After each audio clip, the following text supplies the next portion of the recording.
And so we are live Wednesday evening, Wednesday afternoon, or morning, wherever you're joining us from. A very warm welcome. Welcome to the Light 'em Up Lounge.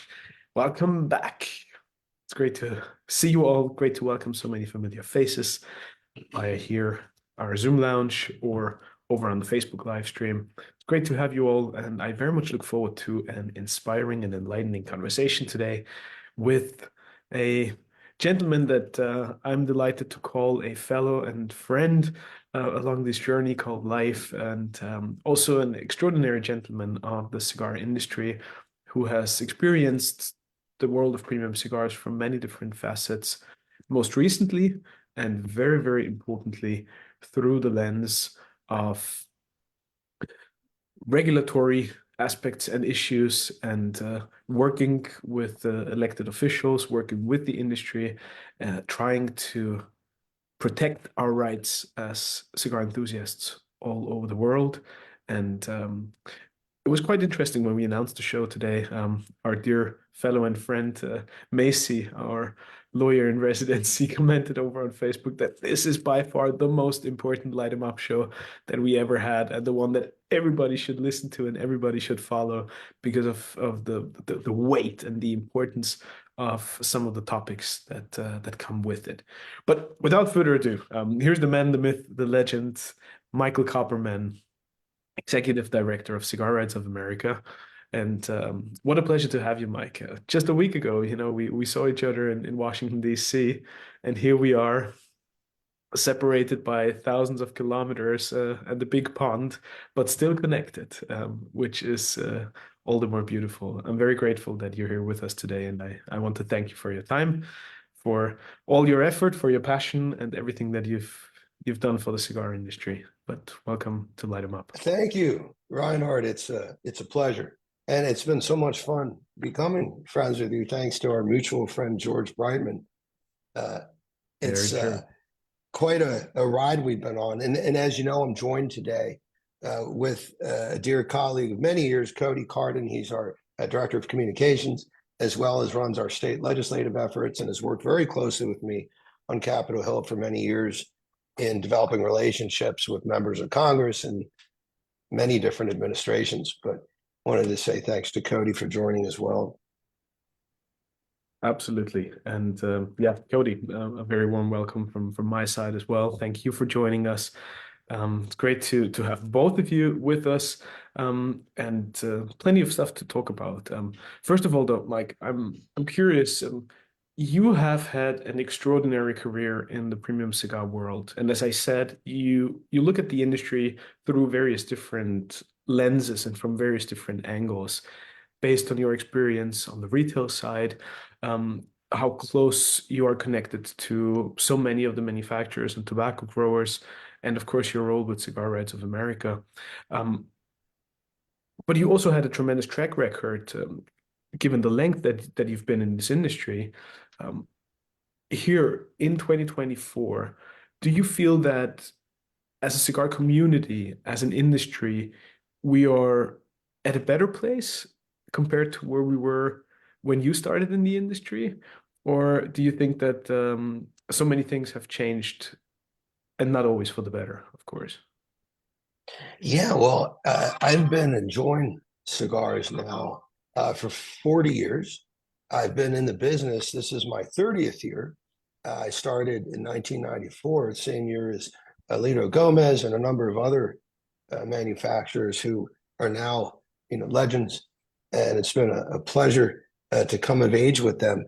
I think from the perspective of a cigar, I'll say aficionado, I think we're producing some of the finest cigars we've ever produced.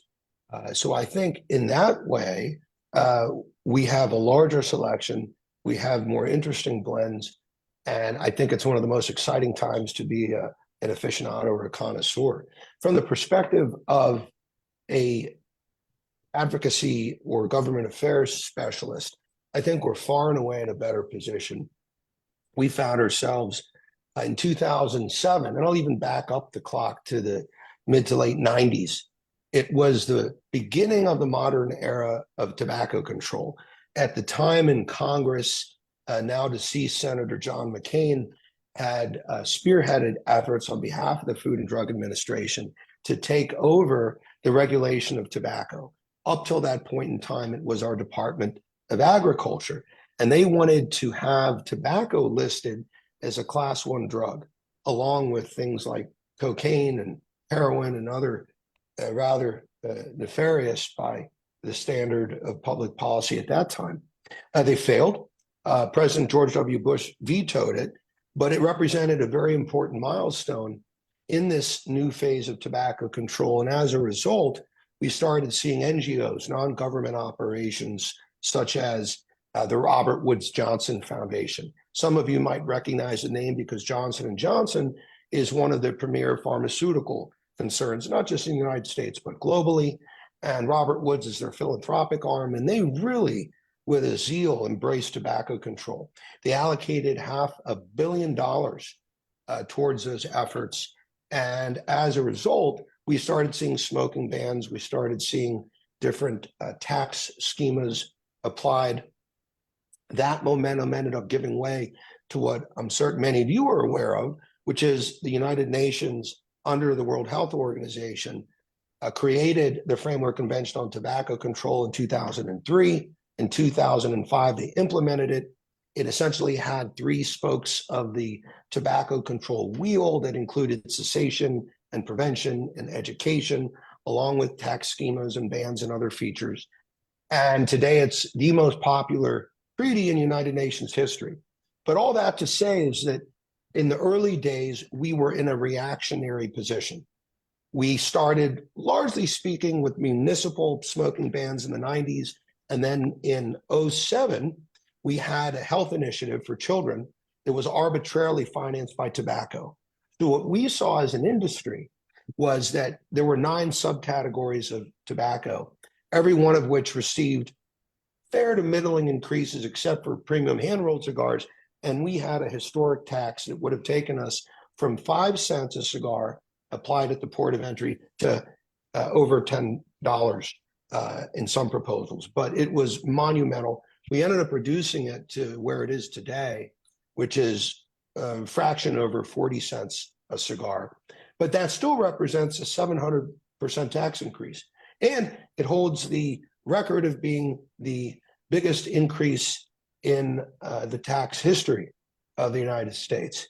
So with that, we're in a far better position, because today our government affairs, thanks to many of the household names and premium cigars that are on our board and that support our organization, thanks to the thousands of consumers that support cigar rights and the hundreds of retailers across America, we are in a place where we have signs of sophistication that much larger operations have. In other words, the lobbyists that we have, Paul Danino and Dennis Potter, also represent household names like Microsoft and Nike. So when you look at top Fortune 500 corporations, we have the same caliber of people working for us. The law firms that advise us are amongst the global top-ranked firms. And we are no longer in a reactionary position, but we're proactive, and we show many signs of a mature government affairs industry in that way. So I think both from the perspective of a consumer and from the regulatory and legislative position, we're far and away in a better place. Quite a loaded answer, Michael, and so many. Yeah, sorry for that long. No, not at all. I also have to say something else, Michael. Not only do I have to take my hat off to you for all the work you've done with Cigars of America, obviously, but what I really learned to appreciate during our many conversations and the cigars that we shared is you're an extremely well-read, well-spoken, and an individual who's interested in so many different topics and fields. And it's always remarkably inspiring to have a conversation with you, and it makes me forget time and place, because there's so many things to discover and unearth, and I wanted to tell you I really really appreciate that. So in case I get carried away myself, somebody has to step in and Well, thank you. No, get us back on track. But really, I think that you're an extremely smart, well-spoken, and well-read gentleman, and an inspiration for so many people out there, because there's not enough gentlemen of your caliber anymore who have a broad understanding of various different topics, whether that's politics, economics, geopolitics, but also arts and science, and it makes for very interesting conversations every single time. that's very kind. Thank you. Thank you. From the And heart. again, the feeling is mutual. It's Cody's heard me say this on the Hill ad nauseum, but the sentiment is sincere. My best friends in the world, I met in a cigar shop. And to me, it's nothing short of magical that by some osmosis and through the ethereal qualities of this incense we burn, we're able to make fast friends.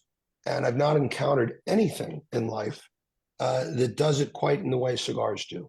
And I think that's, if you ask Cody, if you ask me, if you asked our team, many of whom have had their jobs and livelihoods threatened, they've paid dear prices for representing tobacco at times. They do it because this represents something far greater than what might appear on the surface to merely be a pastime. But I think for anyone who's joining in today, they intimately understand that there is something at once that is as old as time. It's deeply embedded in culture. I think it's the very same aspects of religion when it comes to these sacrificial rites and these rituals and the communal bonding. It's just breathtaking what happens when you take adults from disparate and myriad upbringings and you put them together and you add smoke. You just have this recipe for relations. And I just look back now on the decades I've been in the business, and as much as the legislative and regulatory victories are these high watermarks, the real special moments, the poignant times, are all the celebrations and the tens of thousands of hours of laughter, that are inspired by what we do. So, I'm very much a humble servant in what we're able to, partake in. It's something that is very moving. But First of all, I love that phrase, and I sort of speak about it similarly, or I always say that we're just humble servants to this industry that we all love so much, for exactly the reason that you mentioned a couple seconds ago. And just last week, when we had our final event of my US tour, in Old Virginia Tobacco in Old Town Alexandria, Gary Pash was there, who also has been in the industry for decades.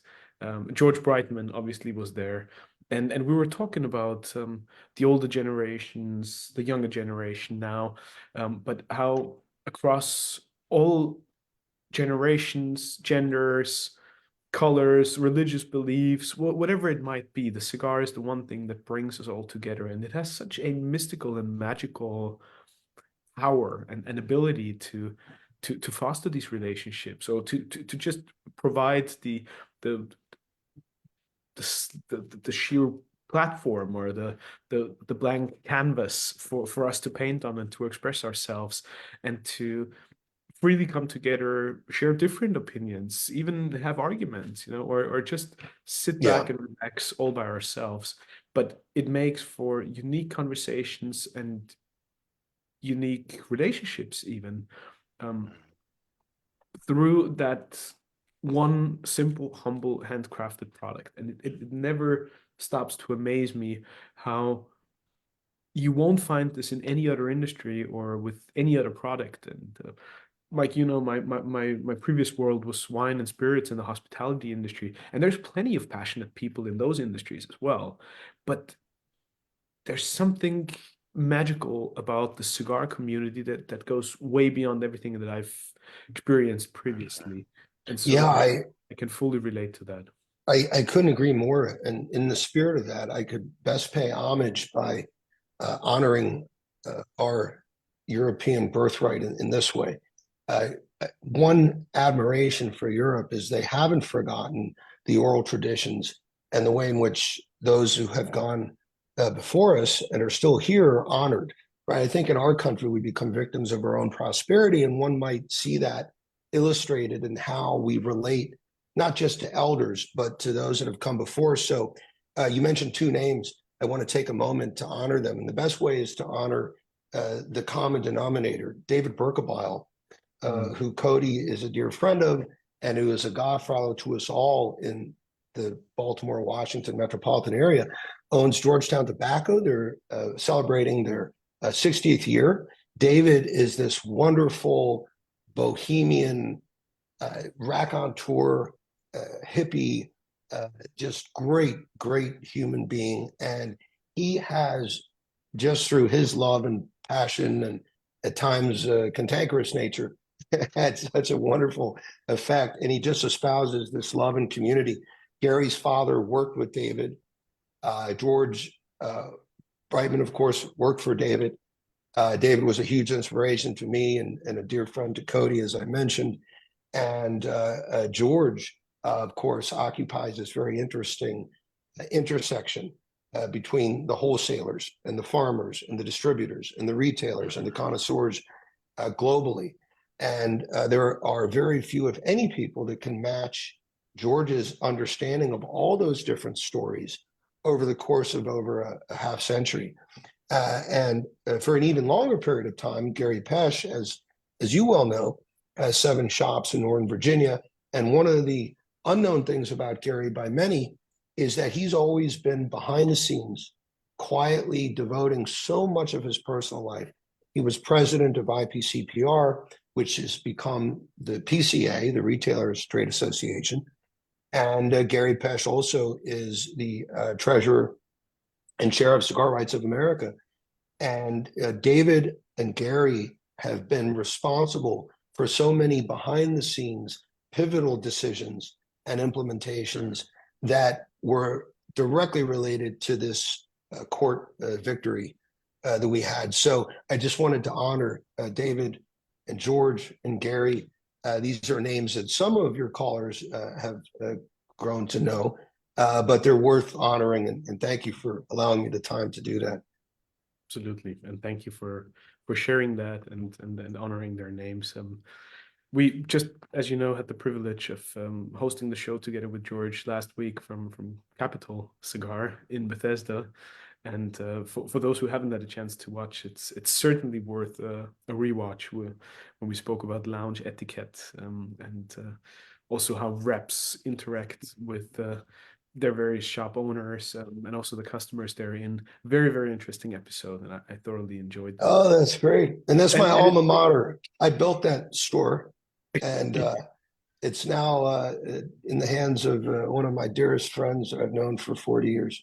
So it's nice how things come full circle. Absolutely. Well, so Mike, there's a couple of points to talk about in there. First, as much as I agree to a certain extent with what you said about old Europe and how things are probably still perceived and also handled slightly differently compared to the United States. Um, in Europe, when we talk about tobacco and in particular cigar regulatory matters, it's a nightmare compared to the United States, in particular of the light of some of the recent evolutions that came throughout the last couple of months.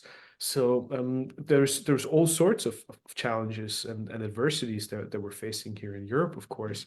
Um, but before we go into the regulatory aspects in a little more detail, your history as a tobacconist yourself clearly has shaped and shifted your perspective on how you interpret your role with Cigar Rights of America now, and it gives you a very different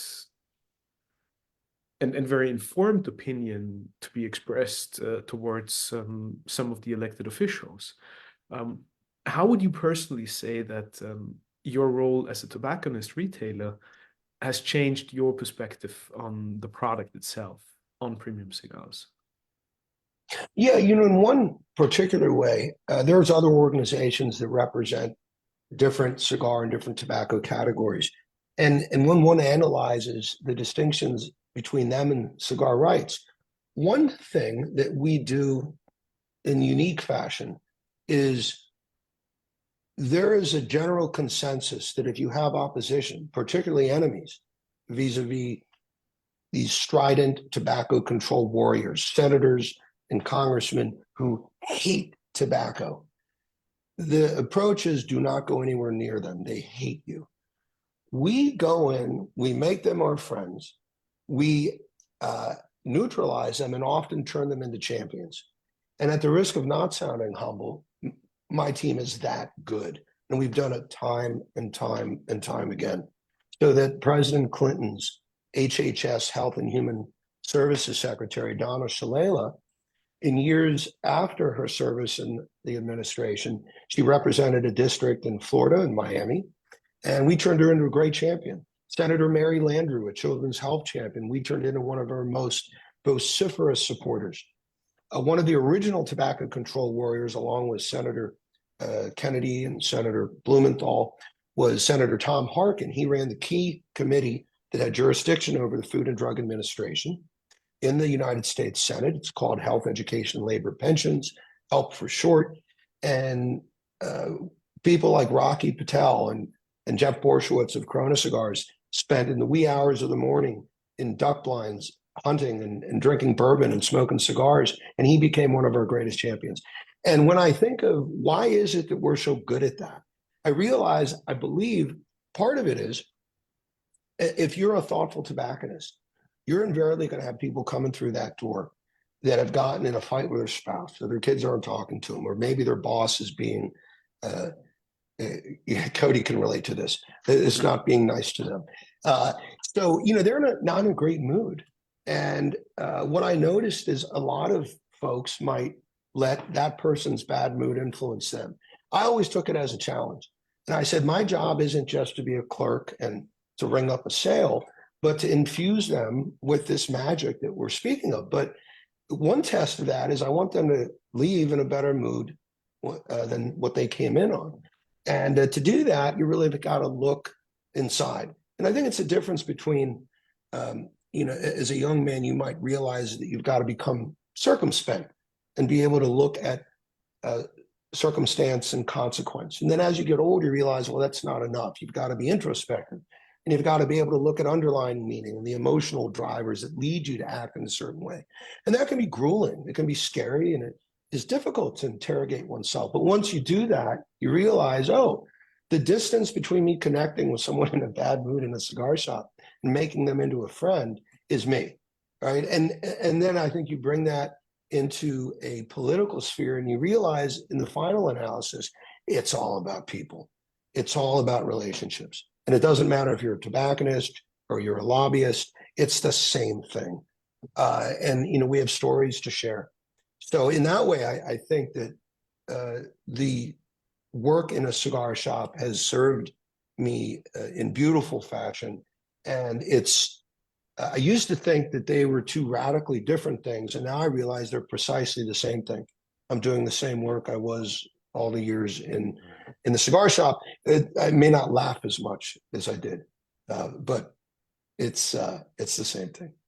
I couldn't agree more, Mike. And what's interesting, you just pointed towards for me, the underlying core question that always baffled me when it comes to the cigar community and regulatory issues.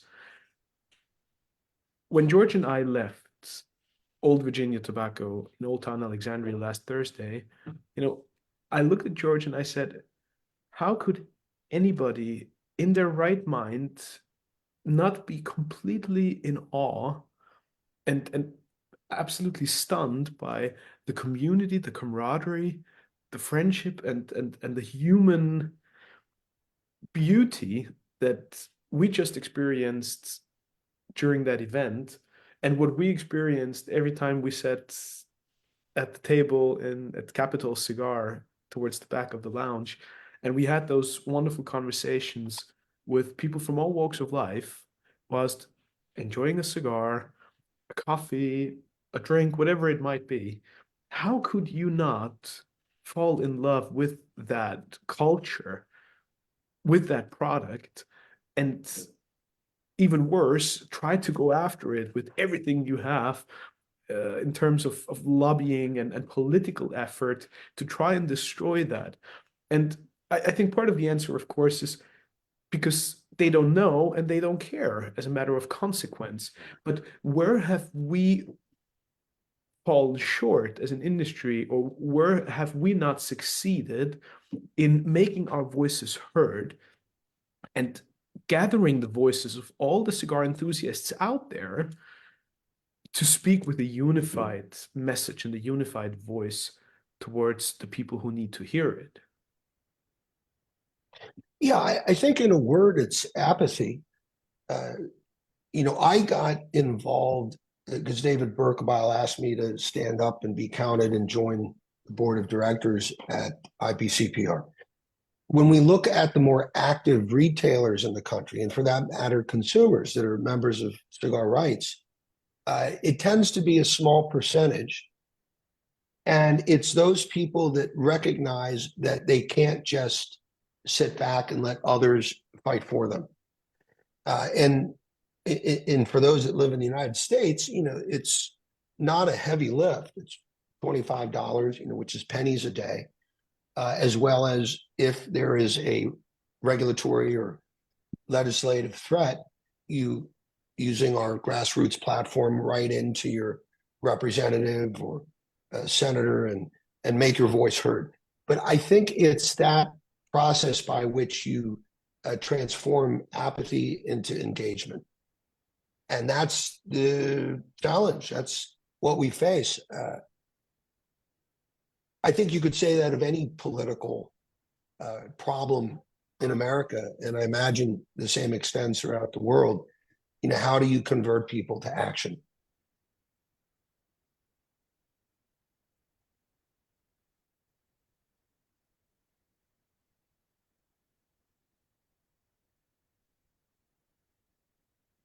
Can you still hear me?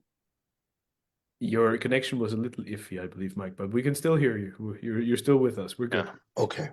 Excellent. Okay. Yeah, we froze up there for a moment. Did I answer your question, Reinhard? You certainly did. Yes. And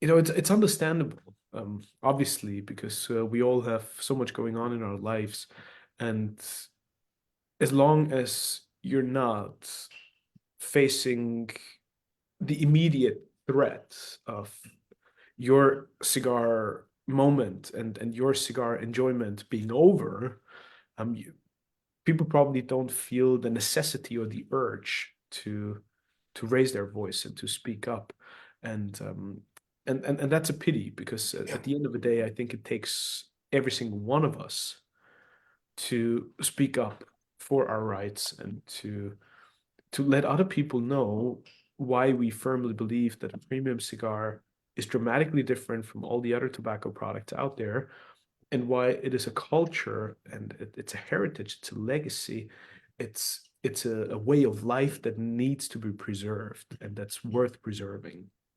But to share that is an extremely challenging undertaking. Yeah, I thought about that a lot through the years, and we often compare ourselves to the National Rifle Association because, like them, we're often in a defensive crouch. We're seen amongst the different sin pursuits. Yet, if you own a gun in the United States, it is part of a legacy, it's part of a tradition. And there is no obstacle between the way you view yourself socially and the ownership of that gun. When it comes to smoking, and this has only gotten worse as tobacco control has gained a larger toehold in the American consciousness, case in point for millennials and Generation Z, they grew up in the denormalization of tobacco control. So for my generation, or Cody's, it was normal to see smoking. You know, the high water mark in the United States of America was in the mid 1960s, where 55% of adults smoked, more often than not cigarettes, but smoked. And then that began a descent, and for about 10 years, beginning in the 90s, it kind of leveled off about 19%. And then in the aughts, early teens, with the advent of vaping through the work of a Chinese entrepreneur, it started going down again. And what we saw is those denormalization efforts, I think, had quite the effect. And there's a level of guilt, right? I think when we ask cigar smokers, do you think that this is bad for you? Their answer is like, well, it's certainly not good for you, but it's not as bad as cigarettes. What the science shows, looking at European and American longitudinal cohorts and meta-analysis, not made by industry, where one might argue there's a vested or self-enlightened interest to contort the data, but this is by the National Institutes of Health and by similar institutes globally. They show conclusively that at the population risk, there is no deviation for all-cause mortality, which tracks what people are going to die of in any given year, when you compare a cigar smoker who smokes with moderation in comparison to someone who's never been exposed to any form of tobacco in their life. They don't live a day, an hour, a minute, a second less. It's the same. So in that way, I find that most Americans aren't aware that, all else being equal, this is not going to impact their life. Now, at the individual hazard level, if you've got someone and they're middle-aged and they're 100 pounds overweight and they've got 15 comorbidities, right? This is going to aggravate, right? And they would be well advised to embrace a lifestyle of, cleaner living. But with that said, it doesn't exist at the population level. And what's important is that in our country, when you look at the warrant by which the Food and Drug Administration was supposed to consider whether or not they regulate cigars in the first place, it was on an appropriate for the protection of public health standard, which is seen through the lens of population risk. So I think that's one of the issues we have, is that there's a lot of propaganda or misguided notions. So in the back of people's heads, they think, it's really not that great for me. And then that adds to the apathy. It adds to the process by which they could clean or engage. And what we've seen in the last 20 years is, at every turn, it isn't just now the case that it's to be expected that a father might have his kids yanking at his clothes saying, daddy, don't smoke. That's not good for you. You've got strangers' kids coming up to you saying you shouldn't smoke.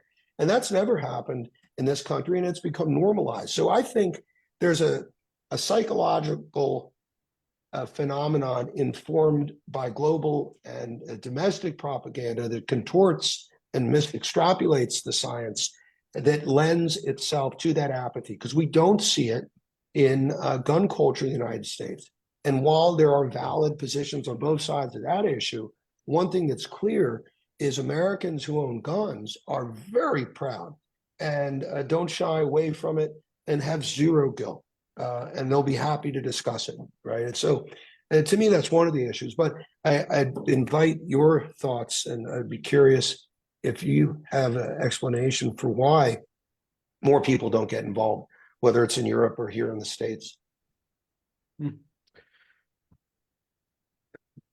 I second your thoughts as to the apathy component, and to a certain extent, I think that people nowadays are afraid to honestly and openly express their opinions about all sorts of different things.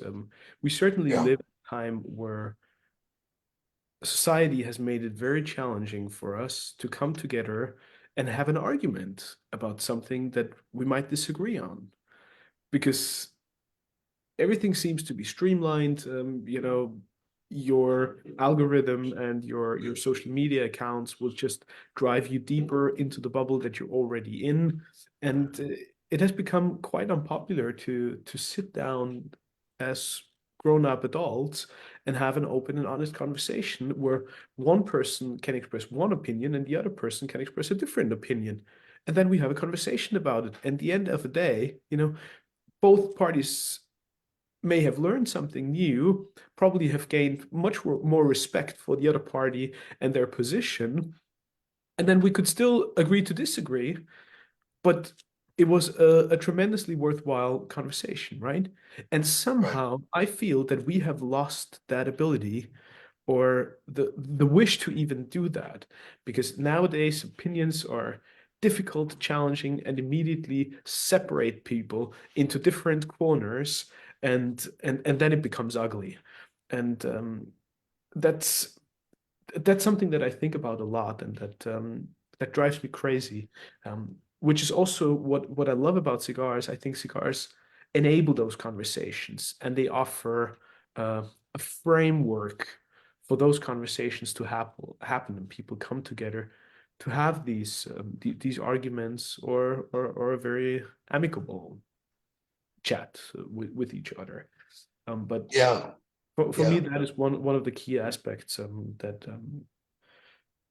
where I feel that nowadays a lot of folks are just afraid to openly express their opinion and be proud of something that they enjoy and to share that Yeah. with other Right. people in light of adversity and knowing that other people will probably not appreciate that. Yeah, you remind me of a great story. And Cody, I think you were with me when during COVID, the ambassador of the Dominican Republic had an event in her backyard, and Henke Kellner, formerly of Davidoff, who's a close friend of the U.S. ambassador from the DR, gave a toast. And I'd never heard this in all my years, but he gave this beautiful Valentine to cigars, and he thanked cigars for getting all of us through COVID and for all these attributes and benefits that the cigar bequeaths. And I'd never in my life heard someone thank cigars in a way that was so personal and so heart moving. And when you just said that, it reminded me how much I've learned from cigars.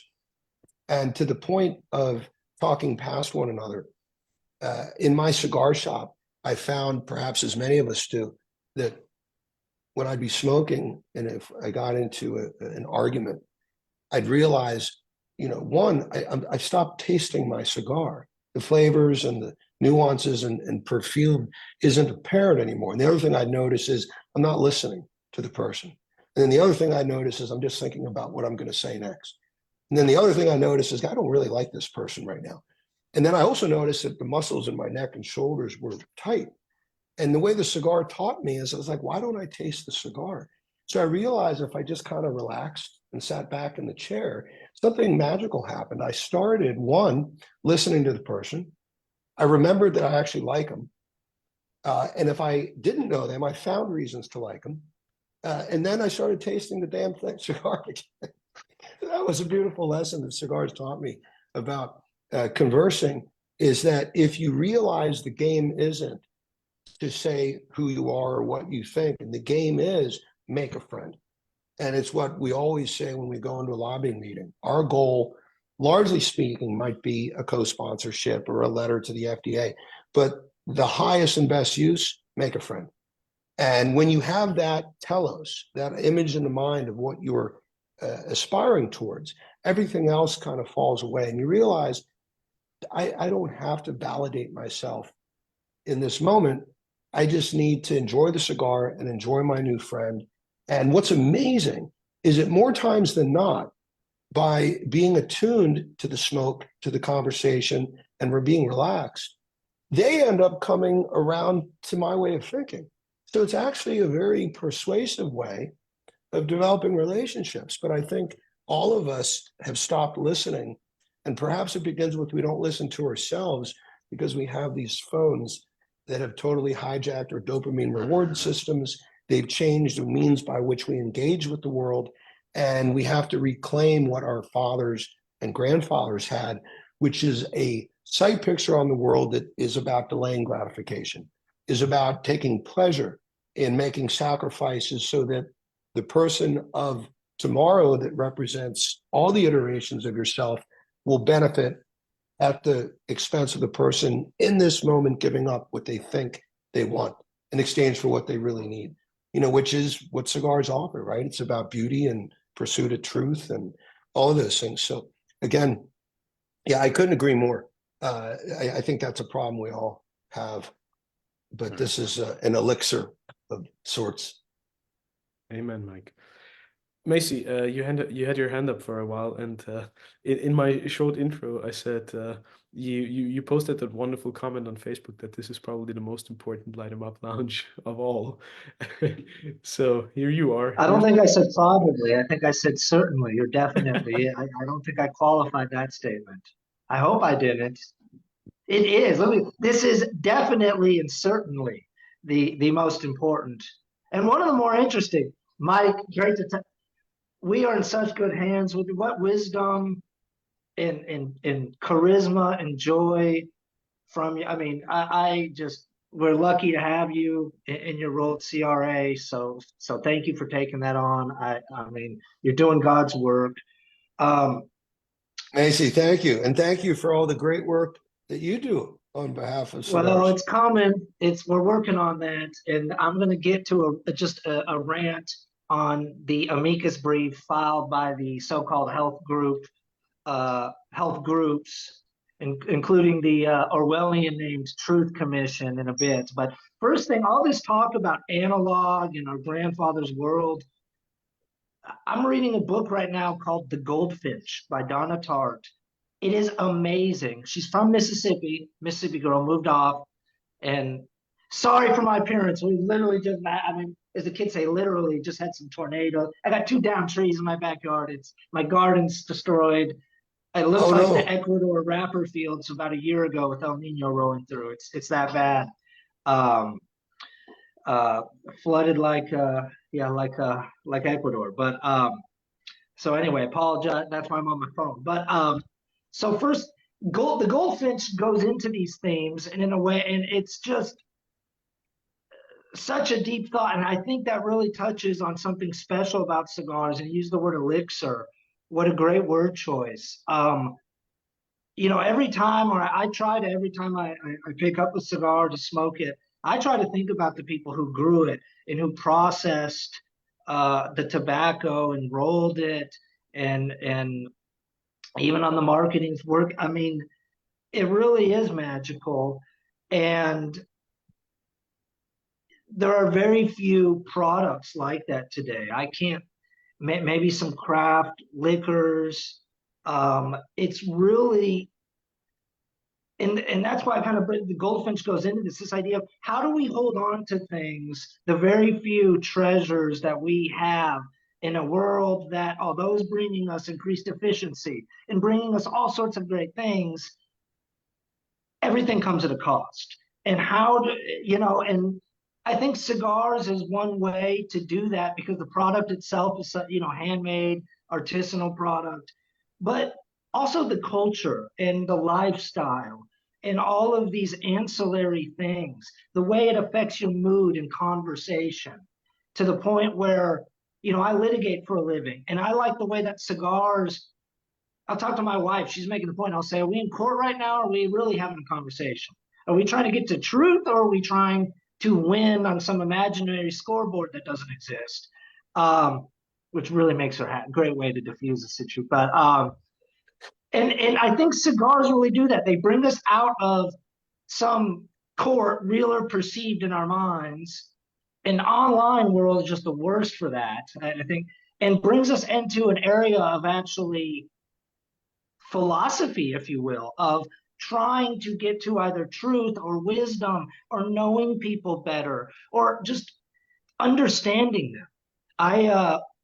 The hope for the future of our democracy is high school speech and debate. I believe in that firmly. I coach, volunteer at the local team, and when you have to actually learn deeply and argue positions you don't personally agree with, and understand that there are merits to it opens up your mind. And so I really appreciate you having that approach and what you're doing. I think that is why you've been successful. And now it's time to rant. Guys, we got to get involved. This is the plea. This is the call to action. The reason there's apathy is because people don't understand what the stakes are.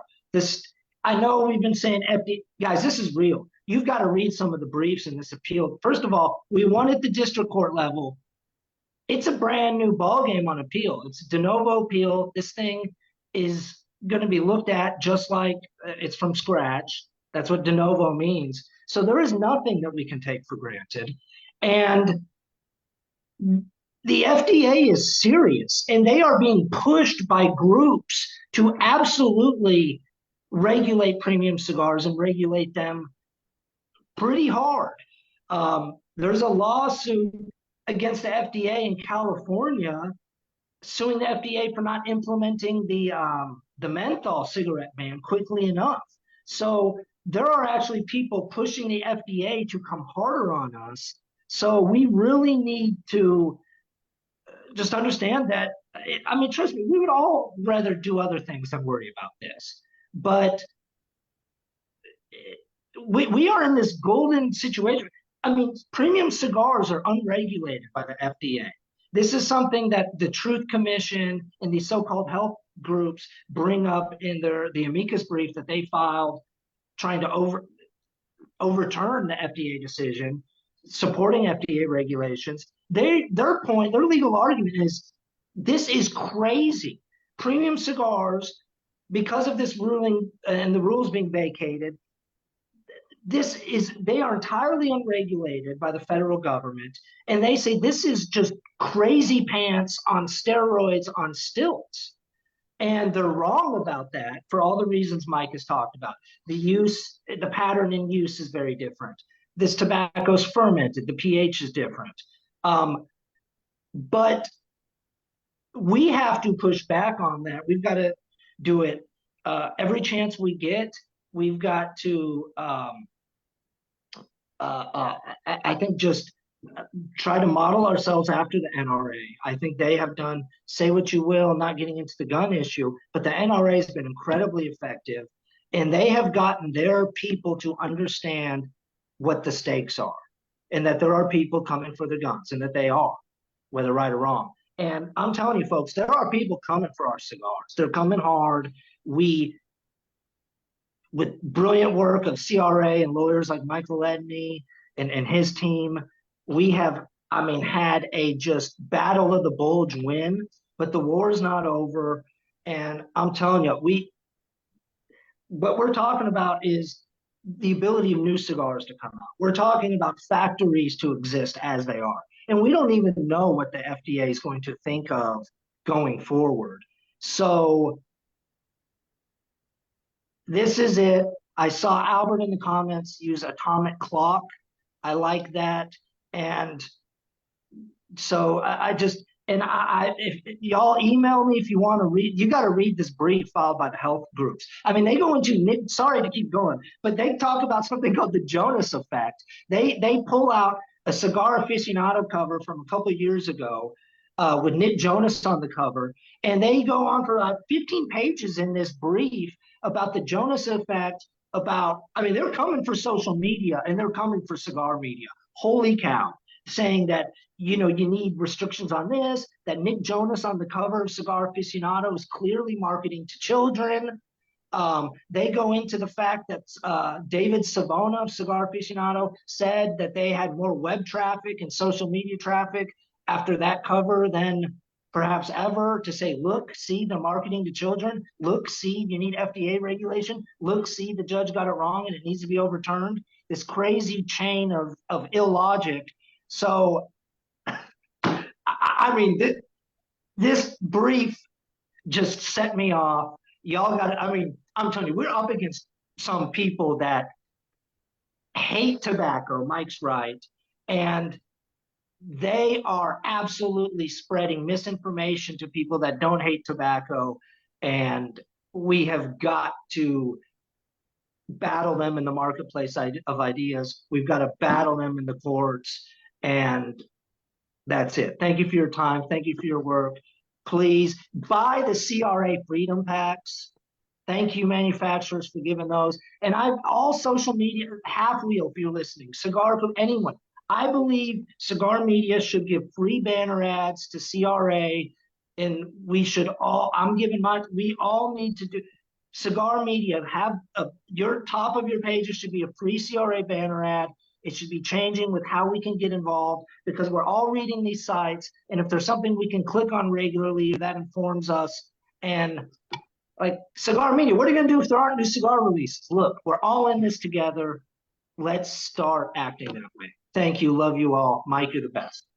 Macy, thank you. I'm going to give you a ring so we can catch up. I had some questions. And Reinhard, Macy, not apathetic. we need 10,000 more Amen to that. in our ranks. Yeah. Thank you, Macy. You're awesome. The cigar world needs more Macy Hansons, that's for sure. Oh, he's terrific. He's really done a phenomenal job on our behalf, and he's penning an amicus brief, which is a friend of the court, in service of this appeal. The Food and Drug Administration and Department of Justice have appealed the removal or vacating of the rule from an Obama administration era district court judge, Amit Mehta. So we are in the thick of it, and our brief and these amicus briefs will be due this month. And thanks to private cigar citizen petitioners like Macy Hansen, we'll ultimately be in a much better position. So we're very fortunate to have people like Macy amongst us. So thank you. And by the way, Reinhard, let me ask you, just on time, I see we're approaching an hour. What is the time you normally allocate for? You know, the show usually runs somewhere between 90 minutes, roughly. Sometimes we go a bit longer, depending on, of course, our guests' timely availability and the questions from our audience. So whenever you need to run into another meeting, of course, we want to be most respectful of your time. But I know that so let's greatly see. appreciate you having the time and being here with us. And we also always have I've got follow up. I've got my White House consultant, Drew Perot, who's amazing. He's calling me at 3:15. So I've got another 20 minutes. Perfect. So let's be quick and efficient, Mike. And I would like in taking inspiration from everything that Macy just said, and his beautiful rant and sermon and preach, Macy, preach. In light of that, Mike, can you help us to maybe understand a little bit of the intricacies, what's really at stake, and also, as a much larger question, how does the CRA tackle these issues and try to help and support the industry moving forward? Because I feel that a lot of times people just don't understand or don't know enough about what's actually going on to then make that click, make their donation, buy the freedom sampler, whatever it is, or get involved themselves, because it sometimes feels like, oh, regulatory issues, here we go again, please don't bother me, can we all just smoke cigars and have a chat? So maybe you can help us dissect this a little bit and make it more easily digestible for our viewers, what Macy said, what the CRA is doing in general, and how we can all come together to help and support this cause. Yeah, so to synthesize the court case, what's at stake at the global and domestic level is prohibition. When you look at the Framework Convention on Tobacco Control, they have biennial summits on cigars and health and smoking and health. And their tagline is working towards a tobacco-free world. So that's unambiguous. They want to go to zero prevalence. Now, we know that's a horrible idea in our country. regulators experimented with that in 1929 with prohibition. And what governed the consequences were the laws of unintended consequences. And it just created a far more powerful crime syndicate in our country. And Americans clearly said they want the ability to enjoy a drink. Life is difficult, and libations can help to lubricate those difficulties that arise. Tobacco was actually part and parcel of the Prohibition movement, which began in the 19th century. And we were not included in Prohibition in 1929. It was, as you know, just alcohol. But there's a way in which alcohol won by losing in 29, and we lost by winning and not being included. And what do I mean by that? If you look at the tax disparity today, you'll find that proportionally, the alcohol taxes are significantly lower by a common unit of measurement comparison than tobacco taxes. And part of the reason for that is that tobacco is seen more as a sin, and there is in cigarettes a high elasticity for adding taxes at the municipal and state and federal level. So the result is that we end up having a much more difficult time of it. But what's at stake is our ability to indulge in this pastime that we also dearly love. And that's something that's clear. It's only gotten worse because now some of the allies we would have had, such as Philip Morris, globally has said in the last couple of years that they are going to be abolishing all of their combustible products. That puts an even stronger target and places premium cigars more firmly in between the crosshairs, because when we're the last combustible products that are on the marketplace, there's going to be even more zeal, more passion to completely ban us. So that's thought one. What's at stake is everything. Second thought is, how do all of these tie together? Over 15 years ago, we understood that there was a three-pronged approach: legislative, regulatory, and legal. We knew legal would be the highest bar. In the United States, it is an extremely difficult threshold to have an agency that has been delegated authority by Congress to be found to have acted in an arbitrary and capricious manner. And we were told it would be almost impossible. And we said, fine, tell us what to do.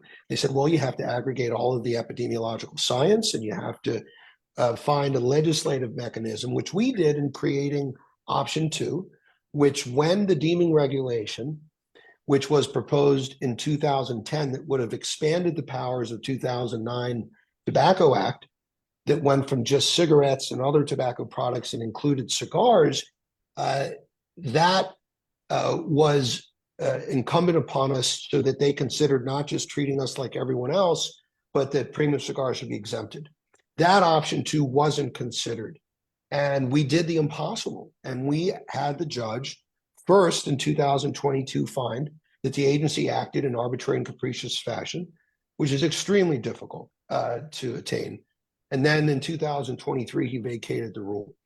So the support of CRA through that $25 not only allows us to have the best lobbyists, the best advocates, the best White House consultants, but the back of the engine of that apparatus is a lot of research, literature review of global and domestic epidemiology, and all of the science. We just had our White House consultant come back from the annual meeting in Edinburgh, Scotland, for the Society for Research on Nicotine and Tobacco. As I've discussed with you, our friend Paul Varakis of the European Cigar Manufacturing Association has invited me in May to Budapest to address the board of directors of that esteemed body. We track globally the Framework Convention, as well as we're ensconced in every battlefield that exists. And those things require resources. And I think Cody could give a good idea. Cody, could you give a snapshot of what happens across 50 states, just to give a sense of what we do on the state front? Yeah, sure, Mike. Happy to do that. The states, obviously play a key role in this whole treatment of premium cigars because the states really become the proving grounds of what the next policy implementations, might be at the federal level or just further efforts to, rid society, if you will, of premium cigars, whether that's excessive taxation or the new policy that's come about, the generational tobacco bans, generational smoking bans, which essentially prevents legal age individuals that were born on or after a certain date of ever being able to purchase and enjoy a premium cigar. So we stay engaged at those state level. To ensure that our industry remains viable, because if we don't, those policies will just continue to, cut down the industry from manufacturer to manufacturer, retailer to retailer, to where the cigar industry will no longer exist in this country, just from the mere fact that, it just won't be economically viable for the industry to stay in existence.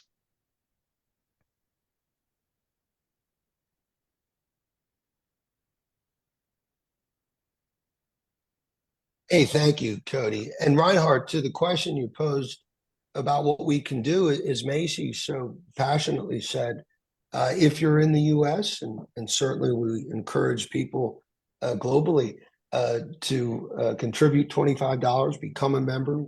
There are newsletters and Facebook posts and different benefits that accrue. But one of them is just knowing that you're fighting. When I was a retailer, every January we would have 90% tax proposals in the state of Maryland. And it would scare the hell out of me and I wouldn't sleep. And I found that by standing up and fighting, the instant thing it does is it kind of eases me, because rather than being a passive agent that perceives the world as acting on them, I become an active agent.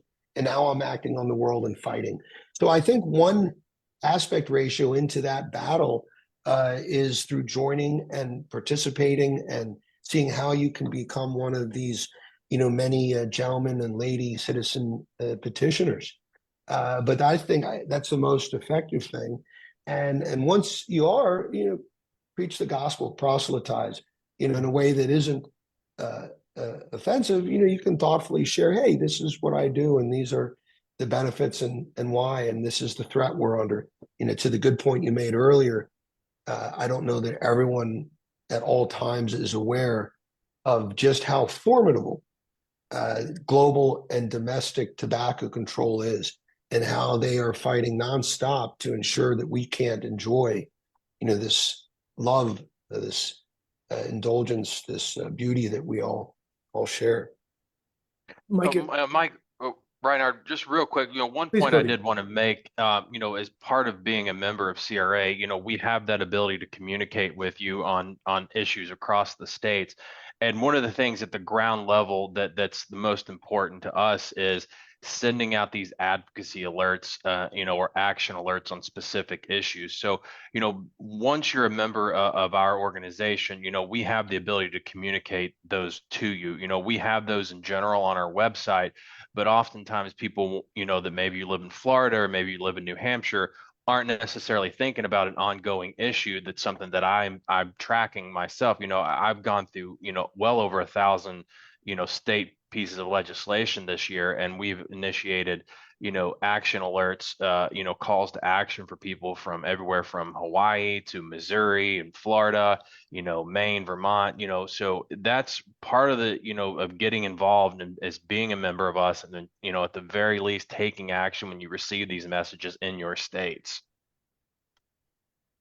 Cody, many thanks for sharing all of that. And one question that I would like to ask both you, Cody, and Mike is, you mentioned Paul Vargas at the ECMA. We know, unfortunately, that a lot of the international markets do not have the same abilities to directly engage with their elected officials, and sort of fight on an equal play field, if that makes sense. Where do you think that the cigar community internationally could do a better job in sharing resources, sharing information, helping each other out, maybe seeing if what happened with the Judge Meadows rule could somehow work as a precedent for international markets as well. In short, how can we as a global cigar community take inspiration from the CRA's efforts and some of the most recent wins and take that onto the global stage and really fight with one voice and a sense of unity? Yeah, well, so I want to be very careful here and not be presumptuous so as to impose oughts on a European community, because the truth is, I don't begin to be expert, much less even a little bit informed as to suggest what Europe ought to do. But I will say this, I have an implicit trust and fondness for Paul Varakis, who at ECMA is positioned. And in my discussions with you, I understand that there's roughly 1,000 cigar lounges throughout Europe. And by his telling, the grassroots advocacy, the building of communities, the collection of emails, even though there are those regulatory hurdles with regards to being able to engage directly, in his estimate, and I trust he's well placed to make that call, understanding who the community is and organizing them and being in a position to have grassroots in whatever expression is applicable in Europe is something that he's noted is vital. And that's something that I'll plan on speaking to, again, not in through the idea of what Europe should do, but rather this is what we did in the United States. Absolutely. And even though I think the end result might be different because you have to conform to whatever the regulatory dynamics are where you're at the level of organization and community building, that's something that seems an agreement on all, that only good things come. The worst that happens when you build a community and you establish that is you just have better means by which to sell more cigars and to create more love and more passion and more community. To the extent that there's a potentiality that you can also be better fortified against threats, that's icing on the cake. So there's really no downside to it. It can be done with little expense. It's more of a psychic resource. And I think it begins with the idea that you embody beautifully, right? If you have a developed sense of hospitality, when someone comes into your shop, you treat them as though they're a guest in your home, and you embrace them and you make them feel at home, and you turn them into a friend. That's an attitude I found that wherever you are, that always conduces towards beautiful things. What a beautiful thought. Thank you. Mike, I know you have to run, but I would love to give Ryan the opportunity to share a brief comment, ask a brief question, whatever it might be. And thank you. Ryan. Mike, Cody, an absolute pleasure. I have to admit that I have been following up what Cigar Rights of America has been doing. One of those companies that have been set up in Dubai, the Middle East, one of the first that deals with New World cigars. And it's humbling the kind of growth we've had over the past 7 years. However, with the laws and regulations evolving as they are, and obviously taking, in terms of taxation, lessons from other countries and adding to that excise tax and reaching the point where you pay quasi 225% in terms of compounded taxes on your cigars, it's just mind-boggling and mind-blowing as to what is happening. Obviously, there's a lot of lessons to be learned from the CRA. Obviously, we have to align our ducks, if you may, and get ourselves together and learn more from what you have been doing. And I'm sorry because I joined late, and maybe this question was asked, but I just want to get a bit of an understanding from you as to where do you see us coming short? I mean, we can talk about what we've been doing. Where do you see us coming short in this whole battle, if you may? And I am going to call it a battle, with your permission, because you look at alcohol and you look at weed and cannabis and what have you, and the kind of power and the kind of pull these people have, with all respect to them, is just mind-blowing compared to what's happening with tobacco and cigars in particular. Now, you walk in New York, you work in LA these days, and you just cannot fathom the amount of the odor of weed and marijuana and all that stuff that's consumed publicly. And then when you light up a cigar, you almost feel like 20 people on your way are gonna slap you in the middle of the road. And I'm just at a loss as to what is going on and what can we do about this. That's one. The second point is a very a casual point. I love your look. I love what you're wearing, and I think you look great.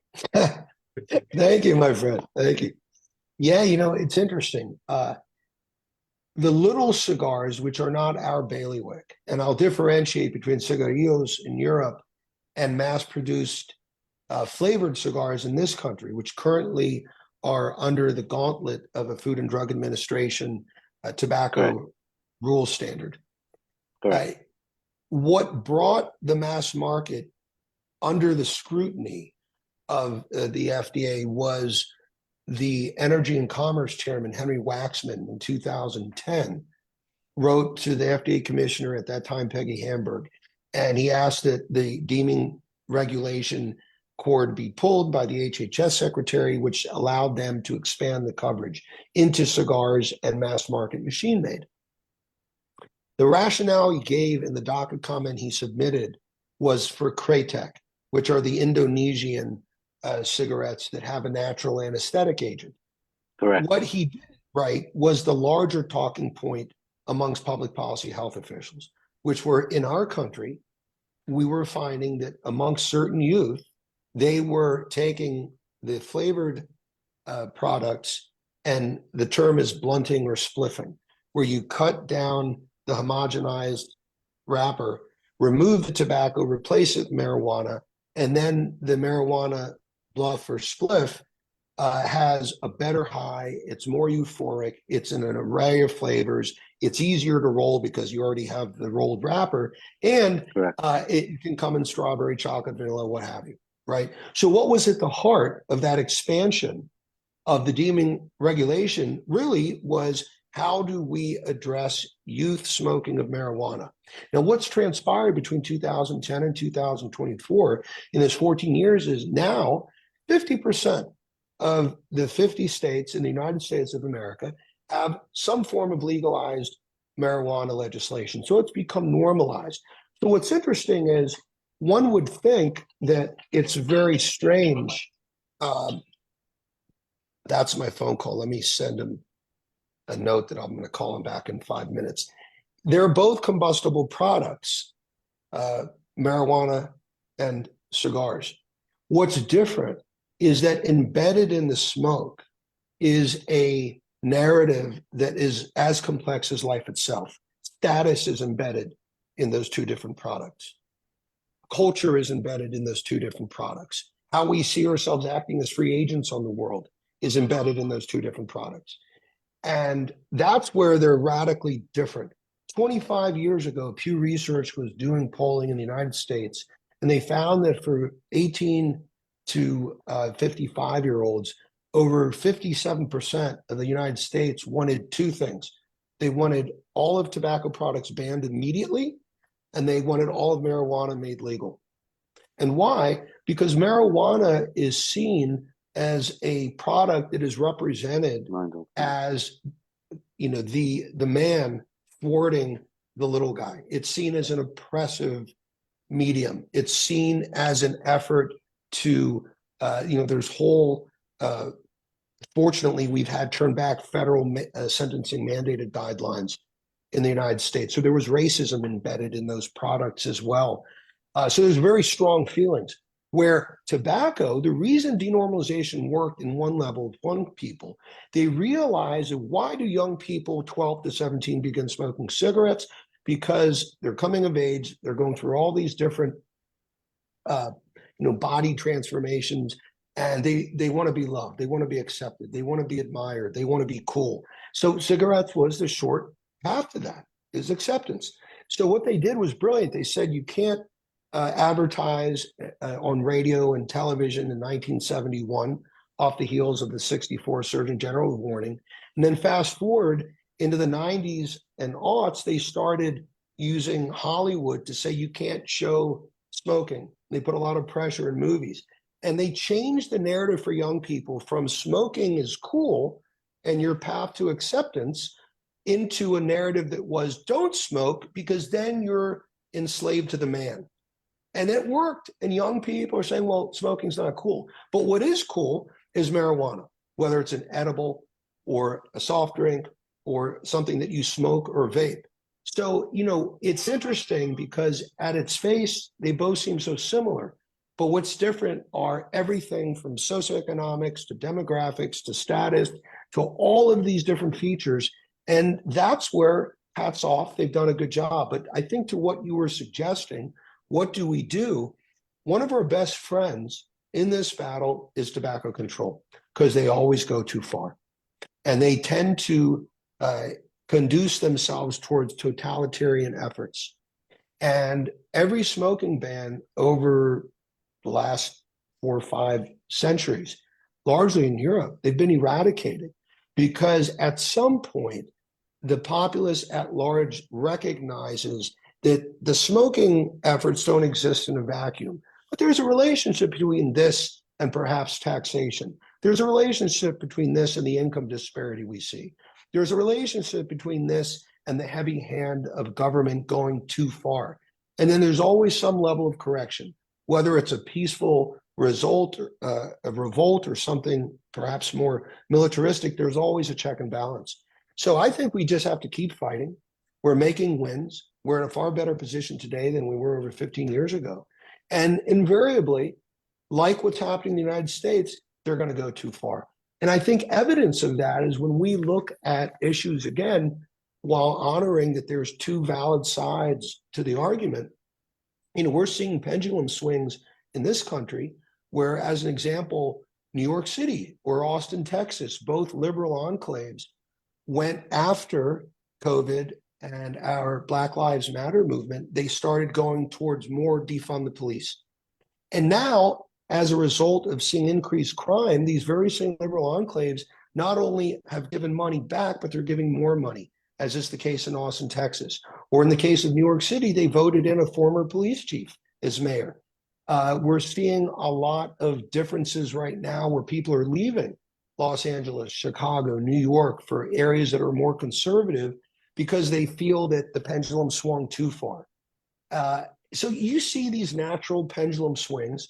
I think that's going to happen, certainly in our sector. We're not insulated from the rest.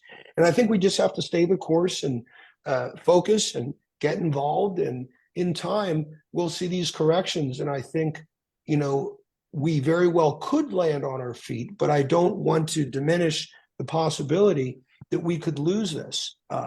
So I think we have to continue fighting, and that might be a good note to pause on. But thank you for your thoughtful comment, and thank you for your compliment. No, not at all. Respect to that. Thank you, sir. Thank you for your answer. Mike, in fact, I think we couldn't have asked for a better closing statement for today's session. But if I may say, I will only let you leave and jump to your next meeting if you promise me to be back together with Cody for a follow-up session where we do part 2. Yeah, absolutely. This was fun. And thank you for your patience. I think there's very few people who can so eloquently express the importance of all of this and start to make it more easily digestible for people out there, so that there's a greater enthusiasm and passion as to how they can get involved, and we need that. And so I don't want to take more of your time. I know you have an important follow-up meeting, but I wanted to thank you wholeheartedly, and also Cody, a big thank you to you for joining us and for supporting today's show. And I would love to welcome both of you back for a part 2 and a follow-up conversation. Yeah, thank you. Well, much love and respect, and to all of your viewers. Here's to you. Enjoy a great smoke, and we appreciate you as cigar smokers and as supporters of Reinhard, and all the best. And if you're ever in Washington, D.C., please come look us up, and we'd love to have a smoke and meet you face to face. But thank you all. And Reinhard, I'll second that. Thank you so much. And the last thing I'll say is, if for all your viewers out there that aren't members of CRA, please go to our website, www.cigarrights.org, and join and become part of the solution to this. issues that we face. So thanks again, everybody. Amen. Great. Thank you. Thank you Cody. all. Thank you, Thanks. Mike. Bye-bye. Thanks, Take care. Cody. Light him up, Thanks, everybody, Mike. and have a great rest of your evening. Take care. Thank you. Bye. Great show.